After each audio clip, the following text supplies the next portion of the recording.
friends, assalamu alaikum all of you. Welcome back to my channel Currents of Chemistry and I hope you will be fine all. So आज का जो हमारा topic है वो may be हो सकता है कि इस वीडियो का या इस टॉपिक इस पूरे चैप्टर का लास्ट वीडियो हो, क्योंकि जैसा कि सबको पता है कि हम रिसेंटली अभी जो डिटेल के अंदर पढ़ रहे हैं वो एस ब्लॉक एलिमेंट्स की प्रॉपर्टीज़ हैं। ठीक है, हमने फिजिकल प्रॉपर्टीज़ भी पढ़ी हैं, हमने ट्रेंड्स भी पढ़े हैं। तो आज दो प्रॉपर्टीज़ जो बहुत ज़्यादा इंटरेस्टेड प्रॉपर्टीज़ हैं, जिसको पढ़ने में आपको मज़ा भी आएगा। तो आज मैं उसी प्रॉपर्टी की आप लोगों के साथ बात करने वाली हूँ और इस प्रॉपर्टी का नाम है फ्लेम कलरेशन। ओके, तो today we are going to deal about the flame colouration. Friends, flame colouration जो हमारे पास होती है ये एक ऐसी प्रॉपर्टी है जब किसी मेटल का कलर चेंज हो जाता है ड्यू टू फ्लेम से। ठीक है, फ्लेम आपको पता है कि किसी भी हीट को बोलते हैं। जब हीट देने से किसी भी मेटालिक आयन का या मेटल का अगर कलर चेंज हो जाए तो आप समझ जाए कि यहाँ पर आपको फ्लेम कलरेशन की प्रॉपर्टी के बारे में बताया जा रहा है। मोस्ट ऑफ द स्टूडेंट्स ने प्रैक्टिकल परफॉर्म किया होगा इनऑर्गेनिक और ऑर्गेनिक की लैब के अंदर। जब आप किसी भी चीज़ का टेस्ट कर रहे होते हैं तो वहाँ पर क्या होता है कि जब आप टेस्ट ट्यूब के अंदर कोई भी केमिकल ऐड करते हैं या कोई ऐसे केमिकल डालते हैं जिसकी वजह से आगे वाली चीज़ का कलर चेंज हो जाता है, तो वो आप क्या कर रहे होते हैं, डिटेक्शन कर रहे होते हैं, टेस्ट कर रहे होते हैं। तो फ्लेम कलरेशन की जो प्रॉपर्टीज़ हैं या फ्लेम कलरेशन का जो प्रैक्टिकल है वो आप लोगों ने लैब के अंदर भी परफॉर्म किया होगा। तो आज हम इसको डिटेल के अंदर कवर करने वाले हैं कि फ्लेम कलरेशन होता किस तरीके से है। ठीक है, मतलब अगर किसी भी चीज़ को या किसी भी मेटल को अगर आप हीट देते हैं तो वो अपना कलर कैसे चेंज करता है। ठीक है, मेटल्स के बारे में हम यहाँ पे जो बात करेंगे वो एस ब्लॉक के मेटल्स के बारे में ही हम यहाँ पर बात करेंगे। एस ब्लॉक के मेटल्स के बारे में मैं आपको बता दूँ, यहाँ पर हम सोडियम, पोटेशियम, रुबीडियम और सीजियम और शायद कैल्शियम, जो भी मैं यहाँ पे भूल रही हूँ वो, यानी एस ब्लॉक के एलिमेंट्स, और यहाँ पे हम जो है एस यानी सेकंड ग्रुप के एलिमेंट्स के बारे में भी हम बात करेंगे, जो कि हमारे पास आ जाता है beryllium, magnesium, calcium, strontium and barium. ठीक है, so beryllium, magnesium, calcium, strontium and barium. ठीक है, यहाँ पर हम इन सबको आज डिस्कस करने वाले हैं, इनके फ्लेम कलरेशन को आज हम डिस्कस करने वाले हैं। ठीक, तो यहाँ पर लिथियम था, मैंने कहा ना कुछ मिसिंग है। तो फ्रेंड्स, जो हमारे पास फ्लेम कलरेशन होती है वो इस तरीके से होती है कि जैसा कि आपको पता है कि एटम के अंदर एनर्जी लेवल्स होते हैं। ठीक है, एटम के अंदर क्या होते हैं, एनर्जी लेवल्स होते हैं। फॉर एग्जाम्पल, यहाँ पर आप किसी भी मेटालिक आयन का कोई एटम उठा लीजिए और उस एटम को फ्लेम करना स्टार्ट कर दीजिए, यानी हीट देना स्टार्ट कर दीजिए। तो वहाँ पे क्या होगा, जो इलेक्ट्रॉन होगा वो लोअर एनर्जी लेवल से अपर एनर्जी लेवल की तरफ मूव करने लग जाएगा।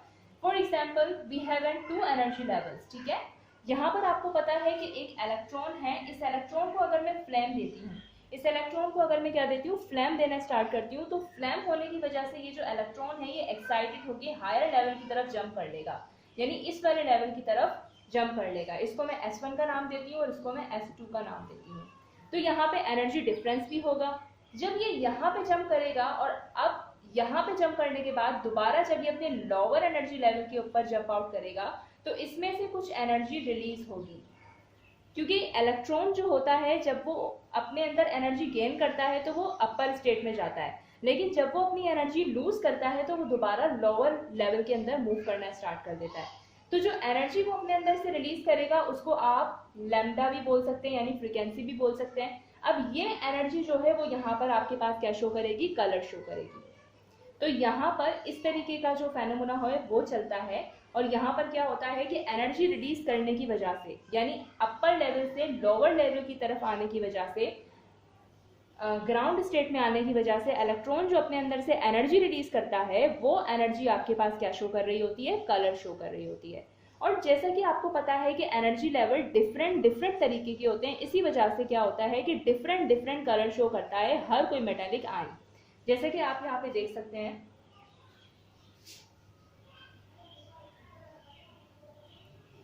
अगर फॉर एग्जाम्पल आपके पास 4 एनर्जी लेवल है, energy number 1, energy level 2, energy level 3, energy level 4। अगर कोई इलेक्ट्रॉन इस लोअर लेवल से अपने अंदर एनर्जी गेन कर रहा है और मूव कर रहा है इस वाले अपर हायर लेवल की तरफ, जब इलेक्ट्रॉन अपनी एनर्जी रिलीज करेगा तो एनर्जी रिलीज भी होगी और ये इलेक्ट्रॉन दोबारा जंप आउट करेगा अपने लोअर लेवल्स की तरफ, यानी इस वाले लेवल की तरफ जिसको मैं S2 का नाम देती हूँ, फिर इस वाले लेवल की तरफ इसको मैं S3 का नाम दे देती हूँ, फिर इस वाले लेवल की तरफ और ये सबसे लोअर लेवल है जिसको मैं ग्राउंड स्टेट S3 का नाम दे देती हूँ। अब जैसे जैसे ये लोअर लेवल्स की तरफ मूव करता जाएगा इसके अंदर से जो एनर्जी होगी वो रिलीज होती जाएगी, सारी एनर्जी इसके अंदर से क्या होगी, रिलीज होती जाएगी। जैसे जैसे इसके अंदर से एनर्जी रिलीज होती जाएगी तो ये यहाँ पर आपको डिफरेंट डिफरेंट कलर्स देता जाएगा। फॉर एग्जाम्पल अगर ये इस वाले लेवल पे मूव करेगा तो रेड कलर देगा, इस वाले लेवल पे मूव करेगा तो ब्लू कलर देगा, इस वाले लेवल के ऊपर मूव करेगा तो ग्रीन कलर देगा। इस तरीके से ये डिफरेंट डिफरेंट कलर्स देता जाएगा जैसे जैसे ये अपनी अंदर से फ्रीक्वेंसी या वेवलेंथ को निकालता जाएगा या एनर्जी को रिलीज करता जाएगा। तो फ्रेंड्स ये कहलाती है आपके पास फ्लेम का रेडिएशन। अब मैं आपको कुछ ऐसे मेटालिक आयंस के कलर नोटिस करवा देती हूँ जिनके अपने एक स्पेसिफिक कलर हैं फ्लेम का रेडिएशन प्रोसेस के ऊपर। तो आइए हम पढ़ते हैं कि कौन कौन से मेटालिक आयंस आपको कलर शो करवाते हैं और कौन कौन से आपको कलर शो नहीं करवाते।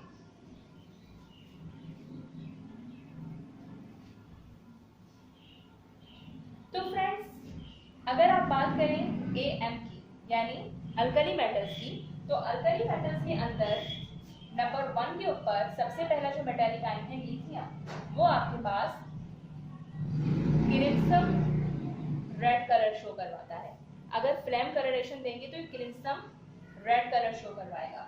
इसी तरीके से अगर आप बात करना चाहते हैं सोडियम की, तो सोडियम आपके पास गोल्डन येलो कलर शो करवाएगा फ्लेम का रेडिएशन पर। इसी तरीके से अगर आप 3 पॉइंट पर पोटेशियम को लेते हैं तो पोटेशियम को अगर आप फ्लेम देंगे तो ये आपके पास वॉयलेट कलर शो करवाएगा। ये बहुत बेसिक इंफॉर्मेशन है और इसे आप नोट कर लीजिएगा। नंबर 4 के ऊपर अगर आप बात करें सीजियम की, तो सीजियम आपके पास ब्लू कलर शो करवाएगा फ्रेंड्स। अगर आप बात करना चाहते हैं AEM यानी अल्कली अर्थ मेटल की, तो अल्कली अर्थ मेटल के ऊपर नंबर 1 पे बेरिलियम और मैग्नीशियम दोनों ही आपके पास किसी भी कंडीशन में या किसी भी फ्लेम का रेडिएशन पे कलर शो नहीं करते हैं। और क्यों नहीं करते हैं उसकी वजह भी आप लोगों को मैं बता देती हूँ। Due to high ionisation potential, इसकी जो आयोनाइजेशन एनर्जी होती है बहुत ज़्यादा हाई होती है जिसकी वजह से ये किसी भी किस्म का कोई कलर शो नहीं करते हैं। ओके, फिर बात करते हैं कैल्शियम की। कैल्शियम जो होता है फ्रेंड्स वो ब्रिक कलर का होता है। ब्रिक कलर जैसा कि ईंट का कलर होता है इसी को हम ब्रिक कलर कहते हैं। फ्लेम कलरेशन के ऊपर ये ब्रिक रेड हो जाता है। स्ट्रॉन्शियम डार्क रेड कलर का होता है और बैरियम एप्पल ग्रीन कलर का होता है।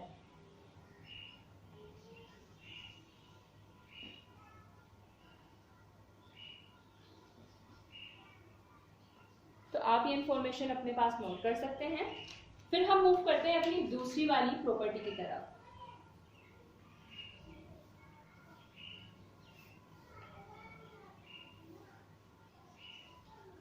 सो फ्रेंड्स हमारी जो सेकेंड प्रॉपर्टी है वो है हमारे पास hydration of ions and hydration energy.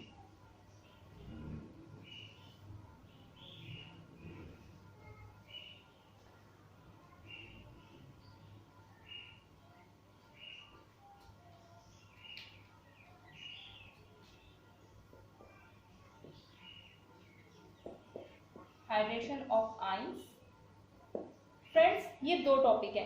Hydration of ions का मतलब होता है वो एनर्जी जो आयंस अपने अंदर से प्रोड्यूस करती है या निकाल रही होती है, ठीक है। और एक आपके पास है हाइड्रेटेड आयंस, ठीक है, या हाइड्रेशन एनर्जी। बेसिकली ये दोनों एक ही चीज है, hydration of ions and hydration energy, ठीक है। अब यहाँ पर आपको हाइड्रेटेड आयंस के बारे में भी बताया जाएगा कि बेसिकली हाइड्रेटेड आयंस होती क्या है, वो बनती किस तरीके से है। फ्रेंड्स यहाँ पर एक छोटी सी चीज मैं आप लोगों को बताऊं कि हाइड्रेशन एनर्जी प्रोड्यूस्ड होती कैसे है। हाइड्रेशन एनर्जी को प्रोड्यूस्ड अगर आपको करवाना है तो आपको पहले किसी भी एक मेटल को उठा करके वाटर में डालना होगा। क्योंकि हाइड्रेशन एनर्जी का मतलब होता क्या है फ्रेंड्स, हाइड्रेशन एनर्जी का मतलब होता है वो एनर्जी जो वाटर के थ्रू प्रोड्यूस्ड हो। ठीक है, हाइड्रेशन, हाइड्रो, एक्वा, वाटर। ठीक है, तो मैंने पहले भी कहा है कि वर्ड को देखकर आप पहचान सकते हैं कि इसका मकसद क्या है और किस बारे में यहाँ पर बात की जा रही है। तो फ्रेंड्स, अगर आप किसी भी मेटेलिक आयन को जिसके ऊपर पॉजिटिव चार्ज होता है, जैसा कि आप जानते हैं हर मेटल पे पॉजिटिव चार्ज होता है, जब आप उसे उठा के इसको वाटर के अंदर डालते हैं तो वाटर के मॉलिक्यूल्स उसको आजू बाजू में सराउंड कर लेते हैं। यहाँ पर अगर आप यहाँ पे देखें, ये जो हाइड्रोजन है ये पहला मॉलिक्यूल, अब इसी तरीके से ये दूसरा मॉलिक्यूल, अब इसी तरीके से ये तीसरा मॉलिक्यूल और इसी तरीके से ये चौथा मॉलिक्यूल।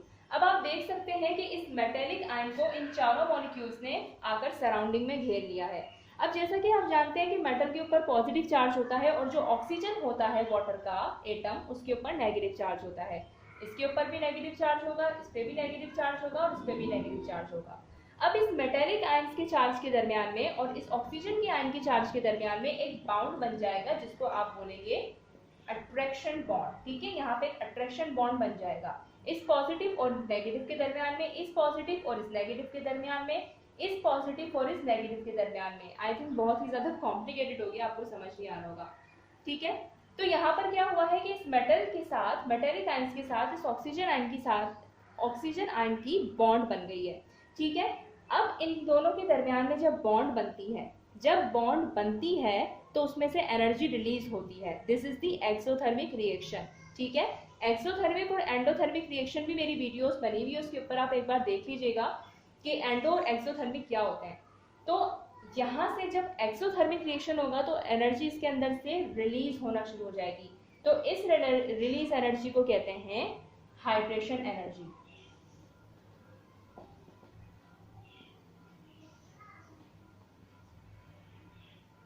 Got it. अब जो एनर्जी इन दोनों बॉन्ड्स के दरमियान में, यानी मेटेलिक पॉजिटिव और ऑक्सीजन नेगेटिव के दरमियान में जो बॉन्ड बन रहा है और बॉन्ड बनने की वजह से जो एनर्जी यहाँ से रिलीज हो रही है, वो रिलीज एनर्जी कौन सी एनर्जी कहलाएगी आपके पास? हाइड्रेशन एनर्जी कहलाएगी। फ्रेंड्स, एक रिलेशनशिप में यहाँ पर आप लोगों को नोट करवा देती हूँ कि हाइड्रेशन एनर्जी जो होती है वो इनवर्सली प्रोपोर्शनल होती है किसी भी मॉलिक्यूल के चार्ज या किसी भी एटम के चार्ज और साइज से। This is the relationship between the hydration energy and charge और साइज। ठीक है, हाइड्रेशन एनर्जी का रिलेशनशिप है चार्ज और साइज के साथ, किसी भी एटम के चार्ज और साइज के साथ, और ये इनवर्सली प्रोपोर्शनल रिलेशनशिप होता है फ्रेंड्स। अगर किसी भी एटम का साइज बड़ा होगा तो हाइड्रेशन एनर्जी वहां पर कम लगेगी, और अगर किसी का हाइड्रेशन एनर्जी बहुत ज्यादा होगा तो चार्ज और साइज उसका छोटा होना चाहिए। This is the inversely proportion. अब इसका एक ट्रेंड यहाँ पे मैं आप लोगों को बनाकर दिखाती हूँ जिससे आपको और भी ज्यादा मजीद क्लियर हो जाएगा इस बारे में। मैं यहाँ पर आपको अल्कली मेटल का ट्रेंड बना के दिखाती हूँ।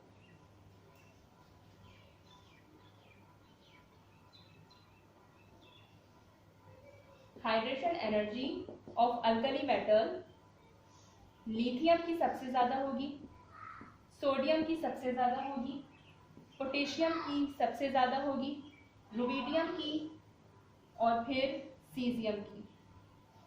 क्यों? क्योंकि इसका जो आपके पास एटॉमिक नंबर है, सॉरी एटॉमिक साइज है वो छोटा है तो हाइड्रेशन एनर्जी बड़ी है। फिर इसी तरीके से ये ट्रेंड चलता ही जाएगा। फिर सेकंड के अंदर आप ले लीजिए यहाँ पर hydration energy of alkaline earth metal. तो अल्कलाइन अर्थ मेटल की जो होगी वो इस तरीके से होगी।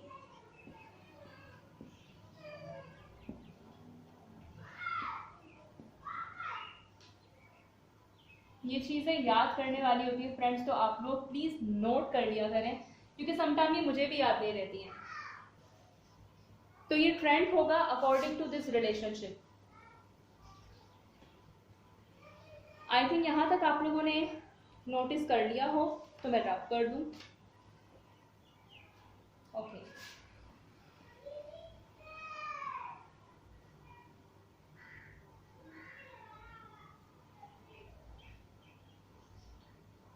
तो फ्रेंड्स अब मैं आपको बताती हूँ कि किस तरीके से कोऑर्डिनेशन कंपाउंड बनता है जब कोई भी मेटेलिक आयन वाटर के अंदर डाला जाता है। और हाइड्रेटेड आयंस किस तरीके से बनती हैं। ठीक है, तो मैं अब यहाँ पर आप लोगों को बेसिक चीज बता रही हूँ कि हाइड्रेटेड आयन किस तरीके से बनती हैं। फ्रेंड्स, ये इनऑर्गेनिक का चैप्टर है, ये इनऑर्गेनिक की चीजें हैं, और इनऑर्गेनिक के अंदर कोऑर्डिनेशन कंपाउंड्स या कोऑर्डिनेशन केमिस्ट्री बहुत ज्यादा इंपॉर्टेंट होती है। तो फ्रेंड्स, आज हम लोग डील करने वाले हैं अल्कली और अल्कालाइन अर्थ मेटल की हाइड्रेटेड आयंस के बारे में। तो सबसे पहले तो मैं आपको बता दूं कि what is the alkali. Alkali आपको पता है कि lithium, sodium, potassium, rubidium, caesium, francium, ये सारी चीजें होती हैं। ठीक है, ये मेटल्स होते हैं। सबसे पहले तो मैं यहाँ पर हाइड्रेटेड आयंस बनाने के लिए आपको ये बता दूं कि मैं लिथियम को कंपेयर करने वाली हूँ इसके दूसरे एलिमेंट्स के साथ। यानी लिथियम का जो आपके पास कंपाउंड बनेगा वो डिफरेंट होगा और इन लोगों का सेम होगा, यानी सोडियम का और पोटेशियम का, रुबीडियम का, सीजियम का सेम होगा। यानी इनका जो होगा वो सेम होगा, कंपाउंड जो बनेगा, हाइड्रेटेड आयन जो होंगी सेम होंगी, और इनका कोऑर्डिनेशन कंपाउंड और नंबर सेम होगा। ठीक है, इसका डिफरेंट होगा, इनका डिफरेंट होगा। तो मैं लिथियम को इसके दूसरे मेंबर्स के साथ कंपेयर करने वाली हूँ। सबसे पहले तो जब लिथियम को आप देखें तो इसका जो इलेक्ट्रॉनिक कन्फिग्रेशन है वो लास्ट का 2s1 है। अब ये मैंने कैसे निकाला वो भी मैं आपको बता देती हूँ यहाँ पर, फिर मैं रब कर दूंगी, आप देख लीजिएगा। ठीक है, अब आपको पता है कि लिथियम का इलेक्ट्रॉनिक कन्फिग्रेशन क्या है। अगर आप अकॉर्डिंग टू सीरीज निकालें 1s2 एंड 2s1, वैसे तो बेसिकली 3 होता है एटॉमिक नंबर, तो इलेक्ट्रॉनिक कन्फिग्रेशन इसका ये निकलेगा। तो इलेक्ट्रॉनिक कन्फिग्रेशन का जो लास्ट होता है सबसे नंबर, वो हम उठाते हैं, तो इसका इलेक्ट्रॉनिक कन्फिग्रेशन का नंबर क्या है, 2s1। ठीक है, इसी तरीके से अगर आप सोडियम को ले लें, तो मैं एक को कंपेयर करूंगी क्योंकि बाकी तो सब सेम ही होता है। तो सोडियम को अगर आप लेंगे तो इसका जो इलेक्ट्रॉनिक कन्फिग्रेशन है वो है 3s1। ठीक है, और कैसे निकालना है, सीरीज के थ्रू निकालना है, जो लास्ट डिजिट आएगा वो 3s1 है। इसका इलेक्ट्रॉनिक कन्फिग्रेशन 2s1, इसका इलेक्ट्रॉनिक कन्फिग्रेशन 3s1। जब ये आइंस में कन्वर्ट हो जाएंगे, यानी Li+ में कन्वर्ट हो जाएंगे, और ये सोडियम Na+ में कन्वर्ट हो जाएगा, तो इनके अंदर ये जो एक इलेक्ट्रॉन है फ्रेंड्स, ये भी चला जाएगा। कैसे चला जाएगा, क्योंकि ये प्लस में कन्वर्ट हो गया। प्लस का मतलब क्या होता है, जब कोई मेटल अपना एक इलेक्ट्रॉन लूज कर देता है। ठीक है, प्लस का मतलब क्या होता है, जब कोई अपना एक इलेक्ट्रॉन लूज कर देता है। इन दोनों के पास एक एक इलेक्ट्रॉन थे, इन दोनों ने अपने इलेक्ट्रॉन लूज करके ये आयंस के अंदर कन्वर्ट हो गए। ठीक है, जब भी कोई इलेक्ट्रॉन लेता देता है तो वो आयन बन जाता है, वो न्यूट्रल नहीं रहता फिर। अब यहाँ पर क्या होगा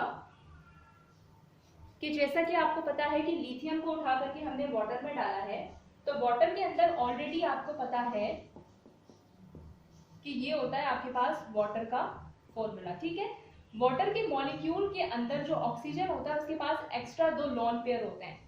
सही, अब जब इसने अपना, लिथियम ने अपना एक इलेक्ट्रॉन यहां से लूज कर दिया है, तो अब इसके पास जो 2s है वो भी खाली हो गया।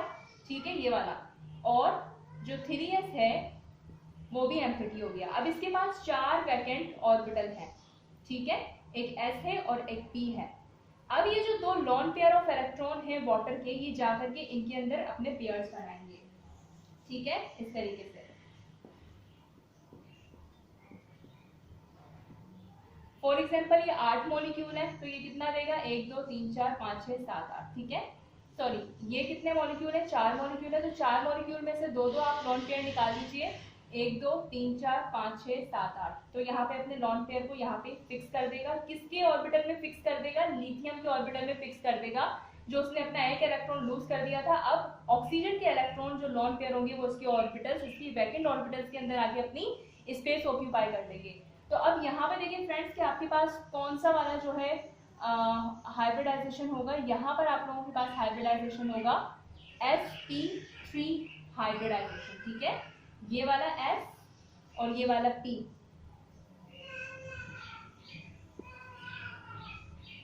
I hope you can see it. Okay, ये वाला S और ये वाला P, तो ये हो जाएगा आपके पास sp3 हाइब्रिडाइजेशन। S का एक ऑर्बिटल यूटिलाइज हो रहा है और P का यहाँ पे कितना ऑर्बिटल यूटिलाइज हो रहा है, 3 ऑर्बिटल यूटिलाइज हो रहा है। फ्रेंड्स, मैं वहाँ ये वाला चीज़ यूज़ कर लेती हूँ फिलहाल, ताकि आपको नज़र आ जाए। शायद आपको थोड़ा सा नीचे करना पड़े मुझे। नो, वहीं पर देख लीजिए, सोडियम का हम बाद में हल करते हैं। तो फ्रेंड्स sp3 हाइब्रिडाइजेशन है। अब जो आपके पास कंपाउंड बनेगा वो क्या बनेगा, अब आपके पास बनेगा कि लिथियम हाइड्रोजन के 4 मॉलिक्यूल्स के साथ जाकर के कंबाइन होगा। तो अब ये जो कंपाउंड आपके पास बनेगा, कोऑर्डिनेशन कौन सा कंपाउंड बनेगा, H2O4, ठीक है। यानी लिथियम की एक आयन ने क्या किया है, लिथियम की एक आयन ने क्या किया है, वाटर के 4 मॉलिक्यूल्स के साथ जाके अपना कोऑर्डिनेशन कंपाउंड बनाया है। तो ये आपके पास क्या होगा, हाइड्रेटेड आयंस, ठीक है। ये आपके पास लिथियम का हाइड्रेटेड आयंस बन जाएगा, ठीक है। और याद रखिएगा कि इसका जो कोऑर्डिनेशन नंबर क्या होगा, 4 होगा, ठीक है। इसका कोऑर्डिनेशन नंबर क्या है, 4 है। यहाँ तक आप बात नोटिस कर लीजिए। याद रखिएगा कि लिथियम अपने पूरे ग्रुप मेंबर से डिफरेंट कोऑर्डिनेशन नंबर देगा और डिफरेंट कंपाउंड बनाएगा। दूसरे जो है सोडियम, पोटेशियम, रुबिडियम, पीजियम, वो सब आपके पास डिफरेंट तरह का जो है कोऑर्डिनेशन नंबर जो है आपको देंगे, ठीक है। यानी ये अपने पूरे जो है क्या कहते हैं, फैमिली ग्रुप मेंबर से डिफरेंट है, बाकी वो सब सेम है, ये डिफरेंट है। उन सब का कोऑर्डिनेशन नंबर सेम होगा, इसका डिफरेंट होगा। तो आइए सोडियम को हम लोग करते हैं।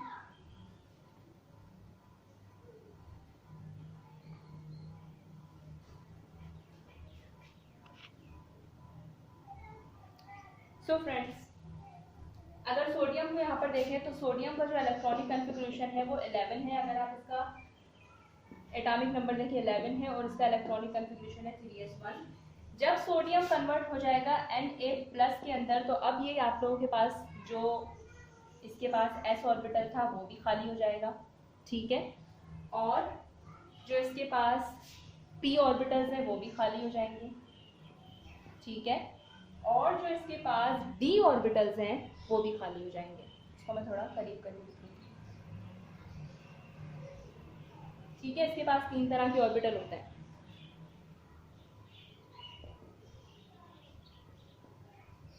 s लेवल 3 होते हैं इसके, s एक होता है इसके पास p और एक होता है इसके पास d, 1 2 3 4, ठीक है ना, ओके।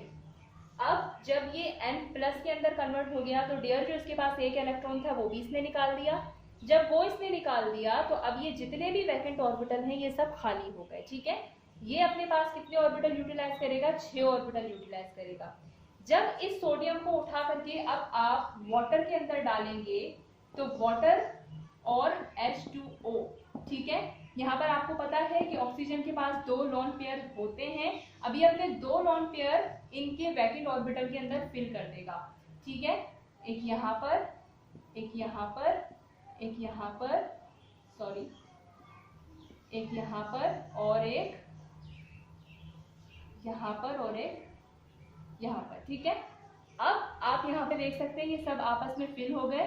तो अब यहाँ पर जो कोऑर्डिनेशन कंपाउंड बनेगा वो इनका क्या बनेगा, सोडियम, ठीक है। और हाइड्रोजन की कितने मॉलिक्यूल्स के साथ इसने रिएक्ट किया है, 6 मॉलिक्यूल्स के साथ रिएक्ट किया है, 1 2 3 4 5 6, ठीक है। तो अब यहाँ पर जो आपके पास कंपाउंड बनेगा वो कौन सा बनेगा, H2O6। इनकी वैलेंसी आप बढ़ा सकते हैं क्योंकि ये 6 ऑर्बिटल यूटिलाइज करते हैं, ठीक है। सोडियम और पोटेशियम, रुबिडियम, सीजियम, इन सब का कोऑर्डिनेशन नंबर क्या होगा, 6। फ्रेंड्स ये कहलाता है कोऑर्डिनेशन नंबर।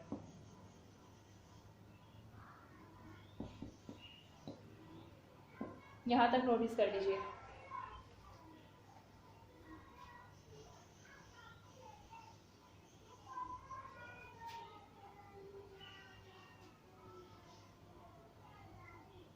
इसीलिए मैंने क्या किया कि अल्कली मेटल्स के अंदर जो आपके पास ट्रेंड बनेगा वो क्या बनेगा, हाइड्रेटेड आयंस का, कि भाई लिथियम जो होता है उसका जो कोऑर्डिनेशन नंबर होता है, पर आ जाए, लिथियम का कोऑर्डिनेशन नंबर जो होता है वो आपके पास क्या बनेगा,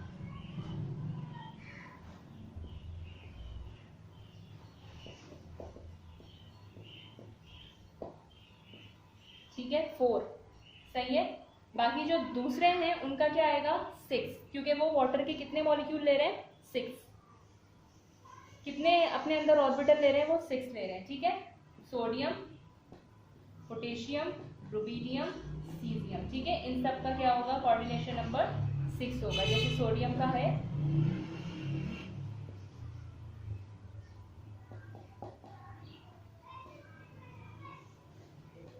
ठीक है, तो इन सब का 6 होगा। इसलिए लिथियम जो होता है वो डिफरेंट हाइड्रेटेड आयन शो करता है as comparison to this ions, ठीक है। अब ले लेते हैं अल्कली अल्कलाइन अर्थ मेटल को। अल्कलाइन अर्थ मेटल की भी कहानी सेम ऐसी ही होती है, ठीक है।